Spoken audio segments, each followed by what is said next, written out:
Hello friends, welcome back to our channel. భద్రావతికి warning ఇచ్చి ప్రేమని ఇంటికి తీసుకువచ్చిన రామరాజు షాక్లో వల్లి. అసలు ఏం జరిగిందో తెలుసుకోవాలి అంటే ఈ వీడియోని ఎక్కడా స్కిప్ చేయకుండా చివరి వరకు చూడండి. ఇక స్టోరీలోకి వెళ్ళినట్లయితే నర్మద వేదవతి ఇంట్లో పని చేసుకుంటూ ఉంటారు. ఇక వేదవతి మాత్రం ప్రేమ ధీరజుల గురించే ఆలోచిస్తూ చాలా బాధపడుతూ ఉంటుంది. అది గమనించిన నర్మద, ఏంటత్తయ్య, దేని గురించి ఆలోచిస్తున్నారు అనగానే అప్పుడు వేదవతి, అదేనే, ఆ రోజు నేను తొందరపడి ప్రేమ ధీరజుల పెళ్లి గురించి సేనాపతితో అని ఉండకపోతే ఈరోజు వాళ్ళిద్దరూ విడిపోయేవారే కాదు. నా వల్ల వాళ్ళిద్దరూ శాశ్వతంగా దూరమైపోతారో ఏమో అని నాకు చాలా భయంగా ఉంది అని వేదవతి అంటూ ఉంటే అప్పుడు నర్మద, చూడత్తయ్య, ధీరజ్ ఏదో ఆవేశంలో ప్రేమ కళ్యాణ గురించి అసలు నిజాన్ని అందరి ముందు బయట పెట్టాడు.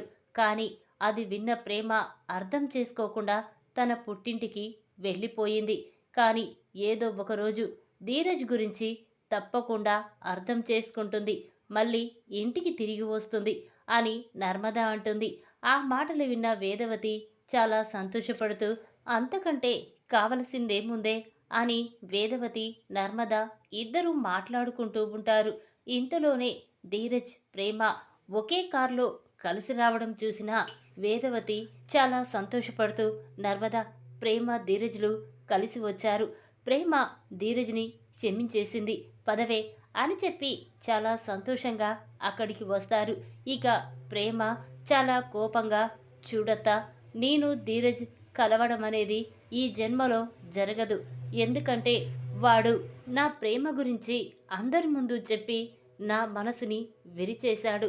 అందుకే వాణ్ణి జన్మలో క్షమించను అని ప్రేమ కోపంగా ఇంట్లోకి వెళ్ళిపోతుంది. ఇక అది చూసిన భద్రావతి మాత్రం, చూసావా, ప్రేమ నిర్ణయాన్ని విన్నారు కదా, ఇక ఎప్పుడు ప్రేమని మీ ఇంటికి తీసుకువెళ్ళాలని ప్రయత్నించకు అనగానే అప్పుడు వేదవతి, చూడక్క, నా ప్రేమలో ఎటువంటి కల్మషం లేదు, కానీ నువ్వు మాత్రం ప్రేమ ధీరజుల్ని శాశ్వతంగా విడదీయడం కోసమే అమ్మ పుట్టినరోజు వేడుక మా ఇంట్లో చెయ్యాలని నువ్వు అనుకున్నావు. కానీ ఇన్ని సంవత్సరాల తర్వాత మా అక్క, మా అన్నయ్య ఎంతో సంతోషంగా నా ఇంటికి వస్తున్నారని నేను భ్రమపడ్డానే, కానీ ఇలా నా కొడుకుని కోడల్ని విడదీస్తారని నేను కలలో కూడా అనుకోలేదు. కానీ చూడక్క, నా కొడుకు కోడల్ని ఒకటి చేస్తాను, నా కోడల్ని నా ఇంటికి తీసుకొచ్చేస్తాను అని వేదవతి భద్రావతికి వార్నింగ్ ఇచ్చి అక్కడి నుంచి వెళ్ళిపోతుంది. ఇక రామరాజు చాటుగా ఉండి వేదవతి మాటలు విని చాలా బాధపడుతూ ఉంటాడు. నేను బుజ్జమ్మని తప్పుగా అర్థం చేసుకున్నాను అని రామరాజు అనుకుంటూ ఉంటాడు. ఇక ఇంతలోనే వేదవతి ధీరజ్ దగ్గరికి వెళ్తుంది. ఇక వేదవతిని చూసిన ధీరజ్, ఏంటమ్మా, ప్రేమ గురించి, ప్రేమ అన్న మాటల గురించే ఆలోచిస్తూ బాధపడుతున్నావా? చూడమ్మా, ప్రేమని ఎలాగైనా ఒప్పిస్తాను, మన ఇంటికి తీసుకొచ్చేస్తాను అని ధీరజ్ అనగానే ఆ మాటలు విన్న వేదవతి చాలా బాధపడుతూ, ఒరే ధీరజ్, ఆవేశంలో ఎక్కడ నా మేనకోడలి జీవితం నాశనమైపోతుందోనని నీ చేత బలవంతంగా దాని మెడలో తాళి కట్టించి నీ జీవితాన్ని నాశనం చేశాన్రా అని వేదవతి అనగానే అప్పుడు ధీరజ్, అమ్మ, ఏంటమ్మా అలా మాట్లాడుతున్నావు? ప్రేమ ఎంత మంచిదో మనకు తెలుసు కదా. ఇప్పుడు ఆ భద్రావతి, సేనాపతి ఇద్దరూ ఏదో కుట్ర పన్ని ఎలాగైనా ప్రేమని నా నుండి శాశ్వతంగా దూరం చెయ్యడం కోసమే ఈ ప్లాన్ వేశారని నాకు ముందే తెలిసింది. చూడమ్మా, ఎలాగైనా ప్రేమ మనసు మారుస్తాను, ప్రేమ మళ్ళీ మన ఇంటికి తిరిగి వచ్చేలా నేను చేస్తాను, నువ్వేం బాధపడకు అనగానే అప్పుడు వేదవతి, లేదురా ధీరజ్, ఆ నమ్మకం నాకు లేదు. ఎందుకంటే మా అక్క దేనికైనా తెగిస్తుంది, ప్రేమకి మళ్ళీ పెళ్లి చేయడానికైనా వెనకాడదు అనేసరికి అప్పుడు నర్మద, ఏంటత్తయ్య అలా మాట్లాడుతున్నారు? ధీరజ్ ప్రేమ మెడలో తాళి కట్టినప్పుడు ప్రేమకి ధీరజ్ మీద ఇష్టం లేదు, కానీ ఇప్పుడు ప్రేమ మారిపోయింది, ధీరజ్ని ప్రాణం కంటే ఎక్కువగా ప్రేమిస్తుంది. అలాంటి ప్రేమ ధీరజ్‌ని కాదని మళ్ళీ పెళ్లి ఎలా చేసుకుంటుంది? చూడత్తయ్య, అవన్నీ మీరు ఆలోచిస్తూ మీ మనసు పాడు చేసుకోకండి. ఎలాగైనా ధీరజ్ నేను ప్రేమని ఒప్పించి ఇక్కడికి తీసుకొస్తాం. మామయ్య చెప్పాడు కదా! ఎలాగైనా ప్రేమని ఇంటికి తీసుకురమ్మని. అలాగే తీసుకొస్తాం. నువ్వేం కంగారు పడకు అని నర్మద అంటుంది. ఇక అప్పుడు వేదవతి చాలా బాధపడుతూ, చూడు నర్మద, మీ మామయ్య ఈ పెళ్లి చేశానని నాతో మాట్లాడడం లేదు. నేను ఏదైనా నా బాధ చెప్పుకోవాలి అంటే ఇప్పుడు ధీరజ్ నువ్వు తప్ప నాకు ఎవరూ లేరు అని వేదవతి చాలా బాధపడుతూ అక్కడి నుంచి వెళ్ళిపోతుంది. ఇక ఆ మాటలు విన్న రామరాజు కూడా చాలా బాధపడుతూ ఉంటాడు. ఇక వెంటనే వేదవతి దగ్గరికి వెళ్తాడు. రామరాజును చూసిన వేదవతి, ఇక నేను మాట్లాడితే ఈయన మళ్ళీ ఈ రూమ్లో నుంచి కూడా బయటికి వెళ్ళిపోతాడు, నేను మాట్లాడకూడదు అని చెప్పి వేదవతి ఇక నిద్రపోతున్నట్టు నటిస్తూ ఉంటుంది. ఇక అది చూసిన రామరాజు బుజ్జమ్మా అని పిలుస్తాడు. ఆ మాటలు విన్న వేదవతి చాలా సంతోషపడుతూ వెంటనే పైకి లేచి కూర్చుంటుంది. ఏంటి, నువ్వేనా నన్ను పిలిచింది అనగానే అప్పుడు రామరాజు నిన్నే బుజ్జమ్మ అనగానే ఇంకా వేదవతి చాలా సంతోషపడుతూ వెంటనే రామరాజుని హగ్ చేసుకుంటుంది. చూడండి, నిన్ను మోసం చెయ్యాలని కాదు, నిన్ను బాధ పెట్టాలని కాదు, కానీ ఎక్కడ ప్రేమ జీవితం నాశనమైపోతుందోనని తొందరపడి నేనే ధీరజ్ చేత ప్రేమ మెడలో బలవంతంగా తాళి కట్టించాను.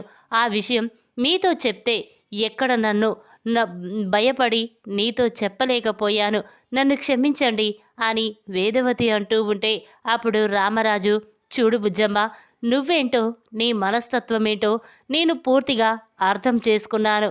కానీ నీ వల్ల నా కొడుకు జీవితం అలా అయిపోయిందన్న ఒకే ఒక్క కారణం చేత నేను నీతో మాట్లాడాలనుకోలేదు. కానీ ఇప్పుడు నీ బాధ విన్న తర్వాత ఎలాగైనా ప్రేమ ధీరజులని ఒకటి చెయ్యాలని అనుకుంటున్నాను అని చెప్పగానే ఇక వేదవతి చాలా సంతోషపడుతూ ఉంటుంది. చూడండి, నేను పెళ్లి చేసినప్పుడు వాళ్ళిద్దరికీ ఇష్టం లేదు ఒకరంటే ఒకరు, కానీ ఇప్పుడు ప్రేమ ధీరజ్ని చాలా ప్రేమిస్తుంది. కానీ మా అక్క మాత్రం మా అమ్మ పుట్టినరోజు చేసి ధీరజ్ని ప్రేమని శాశ్వతంగా విడదీస్తుంది. కానీ ఇదంతా నా వల్లే కదండి అని వేదవతి అనగానే అప్పుడు రామరాజు, లేదు బుజ్జమ్మ, ఇదంతా నీ వల్ల కాదు, భద్రావతి ఏదో కుట్ర చేసే ఇలా చేసింది. ఇదంతా ప్రేమకి అర్థమయ్యేలా నేను చెప్తాను కదా, నువ్వు సైలెంట్గా ఉండు అని చెప్పి ఇక వెంటనే రామరాజు భద్రావతి ఇంటికి వెళ్తాడు. అక్కడికి వెళ్ళి ప్రేమ ప్రేమ అని పిలుస్తూ ఉంటాడు. ఇక ఆ మాటలు విన్న భద్రావతి, సేనాపతి అందరూ కూడా బయటికి వస్తారు. ఇక రామరాజు ఇంటికి రావడం చూసిన భద్రావతి, సేనాపతి కోపంతో రగిలిపోతూ ఉంటారు. ఏయ్, ఏంట్రా నువ్వు మా ఇంటికి రావడం ఏంటి అనగానే అప్పుడు రామరాజు, చూడు, మీ ఇంట్లో నేను ఏదో భోంచెయ్యడానికో మీ ఇంట్లో ఉండడానికో రాలేదు. చూడు, ఇక్కడ నా కోడలు ఉంది, అందుకే తనని తీసుకువెళ్ళడానికే ఇక్కడికి వచ్చాను అని రామరాజు అనగానే ఇక భద్రావతి, సేనాపతి ఒక్కసారే షాక్ అయిపోయి చూస్తూ ఉంటారు. ఇక భద్రావతి మాత్రం, ఏంటి నీ కోడలా? నీ కోడలైతే నీ ఇంట్లో ఉండాలి కానీ ఇక్కడికి ఎందుకు వస్తుంది? అయినా పనోడు కోడలు మా ఇంట్లో ఎందుకుంటుంది? ముందిక్కడి నుంచి వెళ్ళు అని చెప్పి ఇక భద్రావతి అంటూ ఉంటే అప్పుడు రామరాజు, చూడు, మర్యాదగా నా కోడల్ని నా ఇంటికి పంపిస్తారా లేదా అని రామరాజు అనగానే ఇక సేనాపతి, చూడు, నా కూతురు ప్రేమ నీతో రావడానికి ఒప్పుకుంటే నువ్వు నా కూతుర్ని ఇక్కడి నుంచి తీసుకువెళ్ళొచ్చు, కానీ తను ఒప్పుకోలేదు అంటే మాత్రం నేను ఏం చేస్తానో నాకే తెలియదు అనగానే అప్పుడు రామరాజు, సరే, ప్రేమని ఒక్కసారి బయటికి పిలవండి అని చెప్పగానే ఇక భద్రావతి, అమ్మ ప్రేమ అని పిలుస్తూ ఉంటుంది. ఇక ఇంతలోనే విశ్వ ప్రేమ దగ్గరికి వచ్చి, ప్రేమ, నువ్వు ధీరజ్ని ప్రేమించావు, పెళ్లి చేసుకున్నావు, కానీ అత్తయ్య, నాన్న ఇద్దరూ కలిసి ఏదో ప్లాన్ వేసి మిమ్మల్ని ఇద్దరిని శాశ్వతంగా విడదీయడం కోసమే నానమ్మ పుట్టినరోజు అత్తయ్య ఇంట్లో చేశారు. కానీ నువ్వు అది అర్థం చేసుకోకుండా ధీరజ్ని అపార్థం చేసుకొని అత్తయ్య నాన్న మాటలు విని నువ్విక్కడికి వచ్చేశావు. చూడు, మావయ్య నీ కోసం వచ్చాడు. అంత పెద్ద మనిషి నీ కోసం ఇక్కడికి వచ్చాడు అంటే నీ మీద ఎంత నమ్మకంతో ఇక్కడికి వచ్చాడో ఒక్కసారి అర్థం చేసుకో. పో, వెళ్ళు. ఎలాగైనా నువ్వు నాన్న అత్తయ్య మాటలు వినొద్దు. అమూల్య విషయంలో వాళ్ళిద్దరు మాటలు వినే నా జీవితాన్ని నేను నాశనం చేసుకున్నాను అని విశ్వ చెప్పగానే ఇక ప్రేమ విశ్వ అన్న మాటల గురించే ఆలోచిస్తూ బయటికి వస్తుంది. ఇక అది చూసిన రామరాజు, అమ్మ ప్రేమ ఎలా ఉన్నావమ్మా అనగానే అప్పుడు ప్రేమ బాగానే ఉన్నా మావయ్య అని అంటుంది. ఇక రామరాజు, అమ్మ ప్రేమ, ధీరజ్ ఏదో ఆవేశంలో నీ గురించి అలా అందరి ముందు మాట్లాడాడు.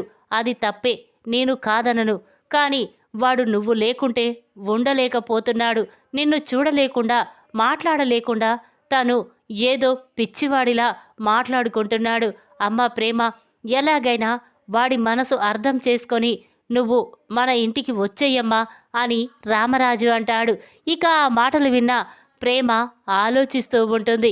ఇక భద్రావతి, ఒరేయ్ రామరాజు, మళ్ళీ నా మేనకోడల్ని నీ ఇంటికి తీసుకువెళ్ళి అందరి ముందు అవమానించి బాధ పెట్టాలని చూస్తున్నావా? అది ఎప్పటికీ జరగనివ్వను.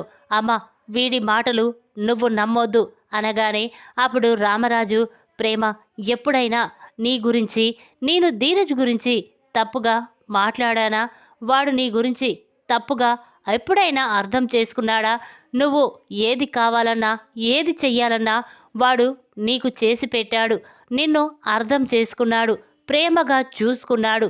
కానీ వాణ్ణి నువ్వు ఇలా ఒంటరి వాణ్ణి చేసి ఇక్కడికి వచ్చేయడం మంచిది కాదు. చూడు, నిన్ను వాణ్ణి శాశ్వతంగా విడదీసి నీకు మీ అత్త మీ నాన్న మళ్ళీ పెళ్లి చేయాలని చూస్తున్నారు. ఇప్పటికైనా అర్థం చేసుకొని నాతో వచ్చేయమ్మా అని రామరాజు అనగానే ఇక ప్రేమ వెంటనే గదిలోకి వెళ్తుంది. అది చూసిన సేనాపతి, ఒరేయ్ చూసావారా, ఇక్కడ నీ కోడలు ఉంది. నువ్వు తీసుకువెళ్ళడానికి నా ఇంటికి వచ్చావు. కానీ ఇప్పుడు అది నా కూతురు, నా మాటే వింటుంది. నీ మొహం మీద చెప్పకుండా నీ మొహం చూడడం ఇష్టం లేకపోవడంతో తను ఇంట్లోకి వెళ్ళిపోయింది. ఇక ఇక్కడి నుంచి వెళ్ళు అని చెప్పి ఇక సేనాపతి రామరాజుని బయటికి గెంటేయాలని చూస్తూ ఉంటాడు. ఇక ఇంతలోనే విశ్వ, నానా తప్పు చేస్తున్నావు. మావయ్య ప్రేమ కోసం వచ్చాడు. ప్రేమ నిర్ణయం కోసం తను ఎదురు చూస్తున్నాడు. ప్రేమ ఏం చెప్తుందో విన్న తర్వాత నువ్వు ఏదైనా చెయ్యి అని విశ్వ అనగానే ఇక భద్రావతి, ఒరే విశ్వ, నీకేమయ్యిందిరా? ఎందుకు వాణ్ణి మావయ్య అని పిలుస్తున్నావు? వాడు ఒకప్పుడు మన ఇంట్లో పనివాడు. వాణ్ణి నువ్వు మామయ్య అని పిలవడం నాకు అస్సలు నచ్చడం లేదు. నీ పౌరుషం అంతా ఏమైపోయిందిరా అని భద్రావతి విశ్వాని అంటూ ఉంటుంది. అప్పుడు విశ్వ, చూడత్తా, నేను నిజమేంటో అబద్ధమేంటో తెలుసుకున్నాను.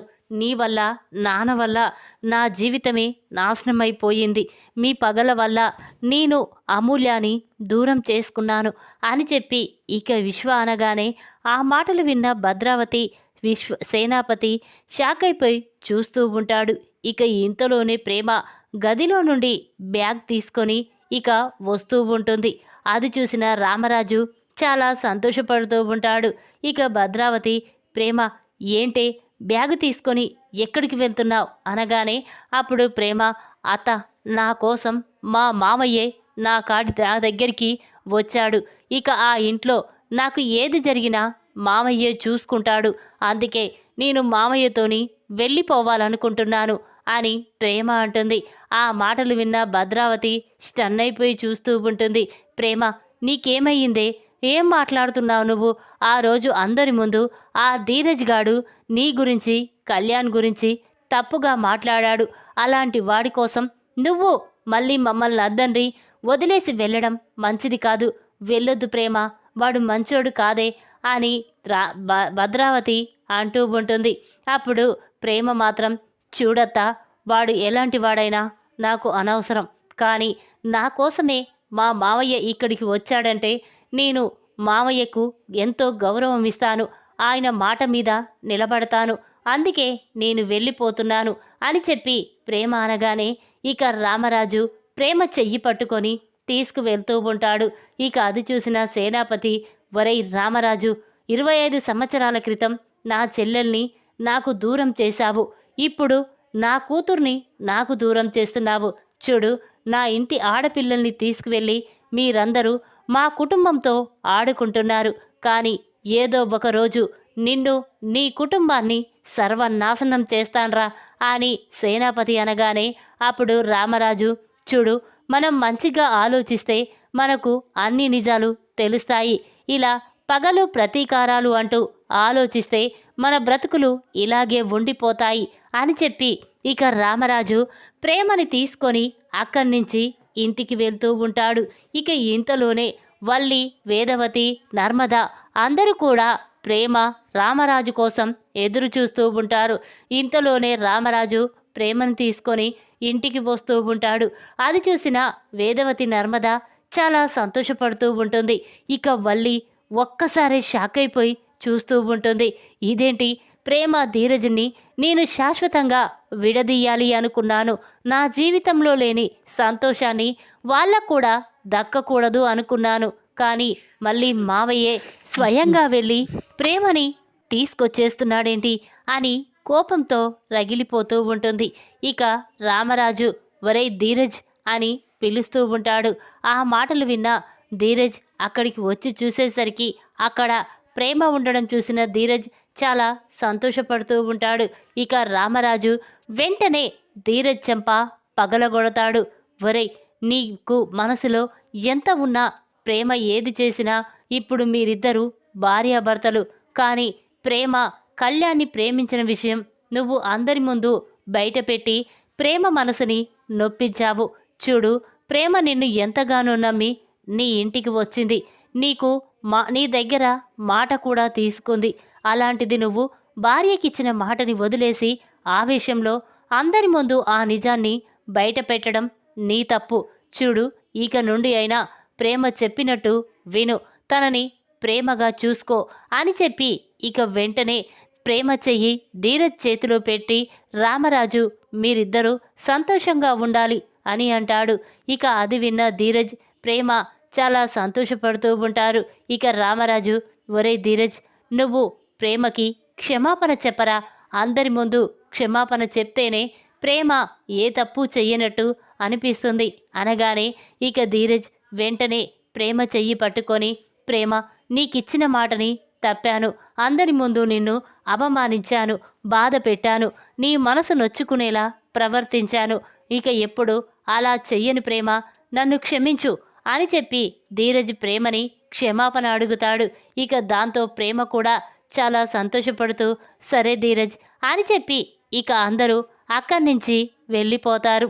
ఇక వేదవతి వెంటనే రామరాజు చెయ్యి పట్టుకొని, ఏమండి, నాకు చాలా సంతోషంగా ఉందండి, ప్రేమ ఇక ధీరజ్ని వదిలేసి అక్కడే ఉండిపోతుందేమో, నా కొడుకు జీవితం నాశనమైపోతుందేమో అని నేను ఎన్ని రోజులు ఆలోచించి బాధపడ్డాను, కానీ మీరే స్వయంగా మా పుట్టింటికి వెళ్ళి ప్రేమని తీసుకొచ్చి ఇద్దరిని ఒకటి చేశారు, నాకు చాలా సంతోషంగా ఉంది అని చెప్పి ఇక వేదవతి రామరాజుని హగ్ చేసుకొని అంటూ ఉంటుంది.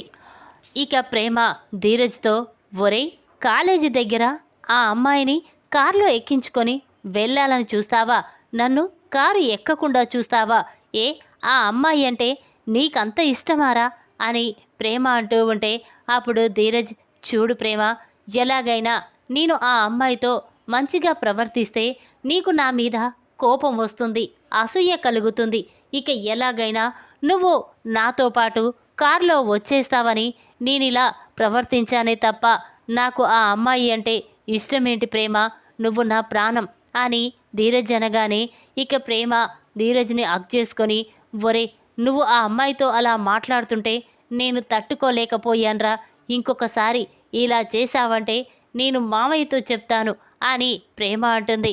ఆ మాటలు విన్న ధీరజ్, లేదు ప్రేమ, ఇక నుండి మనిద్దరి మధ్య ఎలాంటి ఒడిదొడుకులు ఉండకూడదు, మనమిద్దరం మళ్ళీ కొత్త జీవితాన్ని ప్రారంభిద్దాం అని చెప్పి ఇక ప్రేమ ధీరజ్ చాలా సంతోషంగా ఉంటారు.